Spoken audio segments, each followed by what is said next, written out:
Super Bowl's over. The Chiefs obviously have a ways to go to try to get back to the next one. We're going to start that process today. It's Mock Draft Monday. Let's get into it. Welcome to Locked On Chiefs.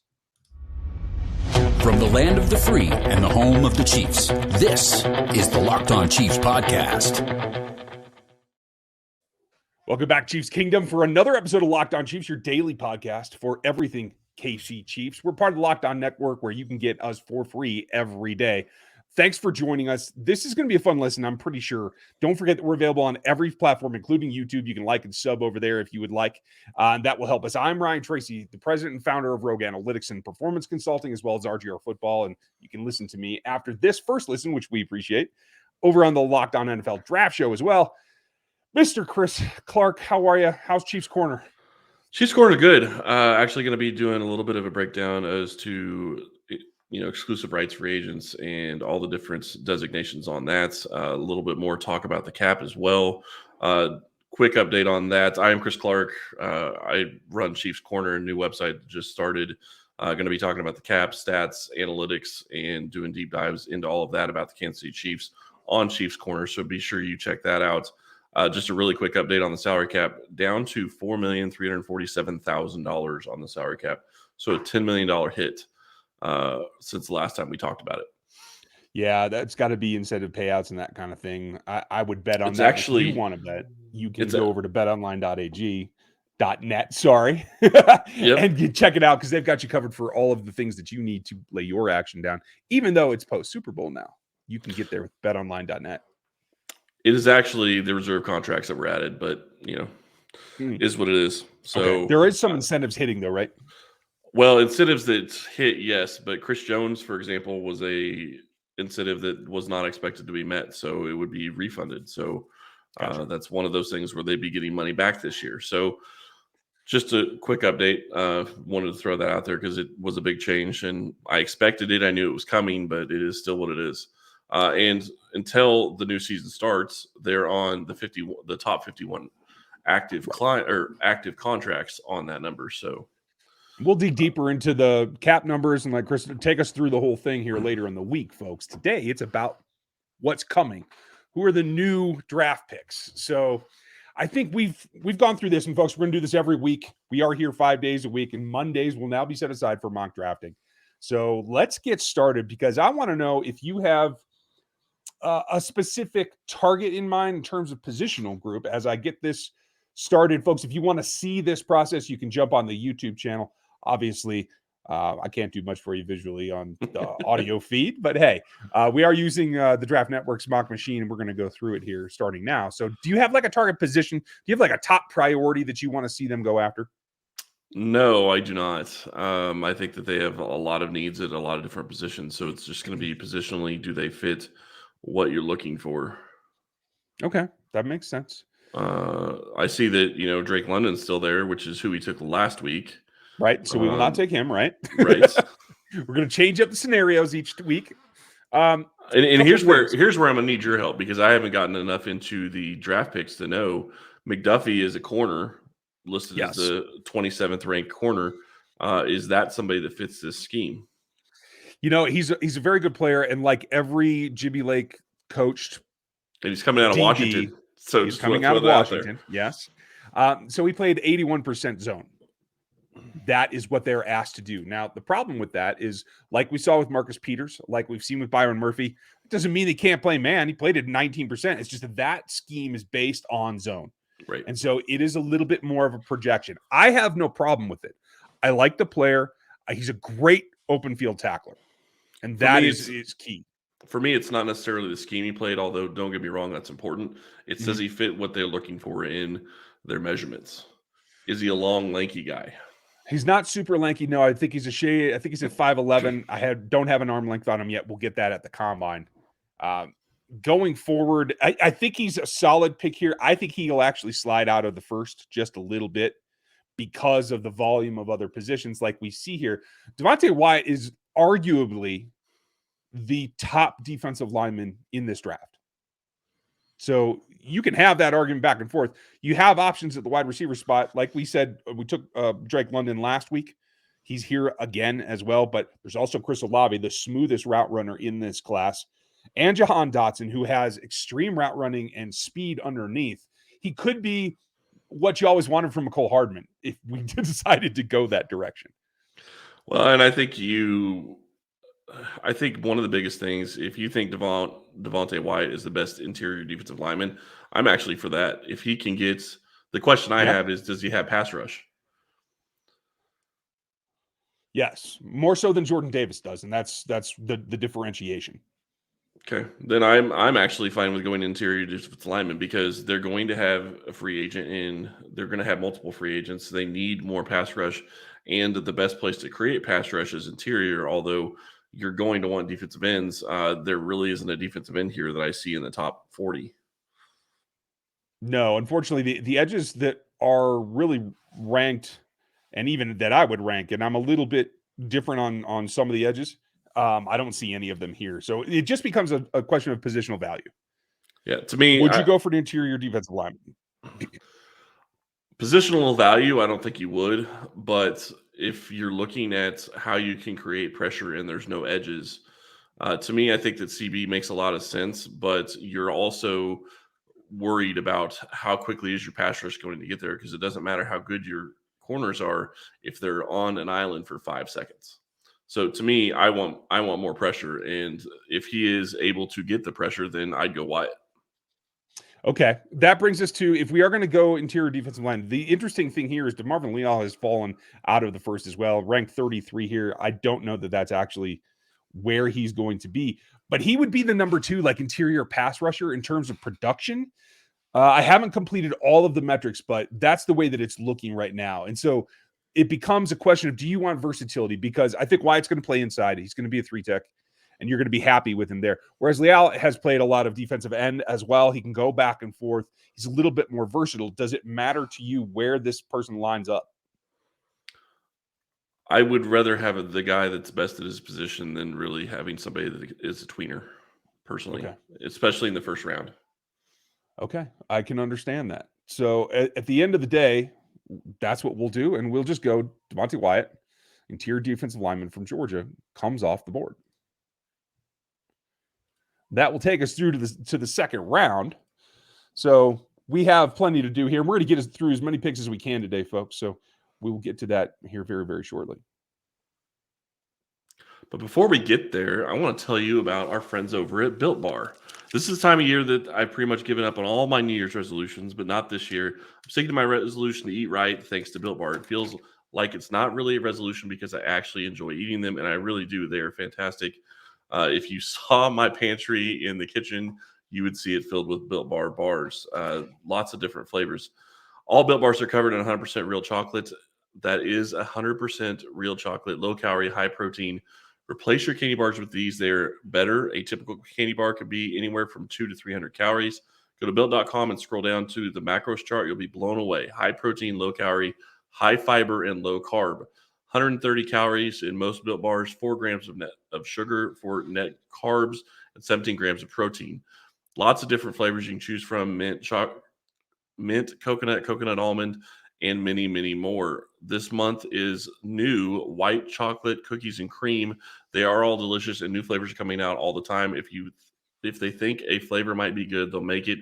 It will be delicious, and it will be good for you. At Built Bar, they're all about the taste. They make it taste delicious first, then figure out how to make it healthy. And I don't know how, but they pull it off every time. Go to built.com and use promo code LOCK15. You'll get 15% off your order. Use promo code LOCK15 for 15% off at built.com. White chocolate cookies and cream coming up. Okay. I think we can get that done. Now, as we were reading that, we went through, got a trade offer. The Bills want to move back from 57. I don't think the Chiefs would be interested in that, moving up, especially with the Bills and giving up another draft pick. Now, I do believe that trades are going to be in their future. I just don't know where. They have 3 7th-rounders at this point, and I think that's going to be an option to try to package and move up, maybe back into the 5th, something like that. I do think it'll probably stay on day 3. So as we see what's come off the board, a lot of interior linemen, interior defensive linemen, a couple more corners. Tariq Woolen went up in the 50s, who is a small school guy, super, super elite size and measurables. I want to see how he runs at the combine. Imagine that he went to the Raiders. Right. It's Kind of fitting. Trent McDuffie came off, the guy that we were talking about before, in the late 30s. So you could see, like, if the Chiefs were able to trade back there into like 35, 36, that would have been available here. So as we take a look at the board, what do you want to address for the Kansas City Chiefs? Do you see anything that intrigues you? Pass rush. There are a couple of options. I still look at their pass rush, and I think it's going to be an issue. I'm going into this mock draft, and I want to put it this way. I'm going into this mock draft figuring they're not going to have Alex Okafor back. Frank Clark is cut. Right. So you have no pass rush. You have no defensive ends. Yes, you have Mike Dana. Maybe you have Kendo, but you can't really – I don't think you can rely on Kendo next year. So you absolutely need pass rush. So that's where I'm looking. And until they get that figured out, it's going to be a struggle on that defense, especially within Spagnuolo's system. It comes down to a couple of options here, and you can see on the board, clearly the top of my list would be Myjai Sanders, because he was able to show the one concern that I had with his game on film is that he's kind of a slightly built dude. He looks more like a 3-4 outside linebacker that should stand up all the time. Yet he played in a 3-man front in Cincinnati and was often asked to reduce down inside when they went to a 4 in passing downs. And so he can play inside in the B gap. At least he could in college. I don't think that that's his future. But he is a little bit narrow in the hip, a little bit skinny in the legs, but he was able to use his leverage really well at the Senior Bowl, and I think that stood out. We don't have to take him. I'm just saying he's one of the options. The other being Drake Jackson, who is a much more prototypical physical specimen, but is much more raw in terms of what he's able to do. Defending the run is a question mark in particular. He has great length. I'm not sure he knows how to use it to the extent that he should at this point. Arnold Ebiketie, I thought, had a good week at the Senior Bowl as well, but not somebody that I would have this high. So those are a couple of options to you. Does anybody stand out there? I like what you said about you scrolled down too far. Myjai? Yeah, about Sanders. I go Sanders. I think that it's, again, they have to get pass rush, and they may get something in free agency, so this might be a moot point, but for me, I think you have to go edge based on the way it is right now, because the other guys that are available, if you scroll back up, at least if we're going based on rankings, which I know we sometimes disagree with, running back, QB, tight end, and linebacker. Right. I mean, you could maybe look at linebacker, but do any of those fit what you're going to want at the will? And I don't see the value there is really my thought on that. See, and I would say that we're not looking for a Will. That should be Willie Gay. We're looking for a Sam. Okay. That can possibly play in coverage. Now, the best coverage guy that you don't think that here, Willie's going to be playing coverage a lot? No, I think that he will. Oh, okay. I'm saying in the base, we want a Sam overhang so that Willie is free to run. But normally we would look to replace another linebacker on this set that would be the Sam in the base and would be a nickel guy, because as good as Nick Bolton has played, leaving him out there in the nickel, you're going to get into the situation like you got in with Hitch, where he's good, he's instinctual, he can cover short zones, but turning and running is going to be a little bit more difficult. Whereas guys like Chad Muma, who I believe has gone off the board in this scenario, has a lot more coverage experience. You have also, who's here? Damon Clark, a long, tall, superior striker, but is uncannily able at, I think he's like 6'3.5", to turn his hips and get deeper into coverage. So he would be an option there. I do want to point out one other guy, just so folks know what's available. Nick Bonito is rated by this particular engine pretty low. He's more of a 3-4 outside linebacker than he is a 4-3 end. But he has one of the best production metrics, particularly the bear rate, in how he makes big splash plays. He was at Oklahoma, so you can talk about the Big 12 and the way that they play defense, but he would be another option here as well. But I think you're on the right path. At the edge is where the value is here. So would you prefer somebody a little bit more based in 3-4, or are you happy with Sanders from what I've told you? I think I'm happy with Sanders. And we will probably be looking at linebacker very shortly for Kansas City, and they will not be a second-round pick like their other two that they already have. Right. And so, honestly, at that point, we're going to get a bunch of trade offers. That's not a problem. But I think we'll take the next two of the top 100 here after this, because football might be over, but basketball is just getting started. March Madness is on its way. Rock Chalk. Just want to throw that out for you guys. all the odds and totals and all kinds of player performance props are available at BetOnline. It's the number one spot for all your betting needs, not just during football season. And I know it's difficult to make that transition now in the spring, but basketball kind of takes over for a little bit, and then we'll worry about the summer in the summer. But BetOnline's the best spot for everything that you need, including extra podcasts, scores, and breakdowns with news. Basketball is not the only thing. There's hockey, there's boxing, UFC is always going. Even Olympic coverage you can get right now, as of today anyway. Head over to the website and check it out on your mobile device, whatever you want to try. That's BetOnline, where the game starts. So we've come through, and this is where I start to get interested. The Eagles want to move back from 83. Chiefs are at 94, and they're asking for 2/7.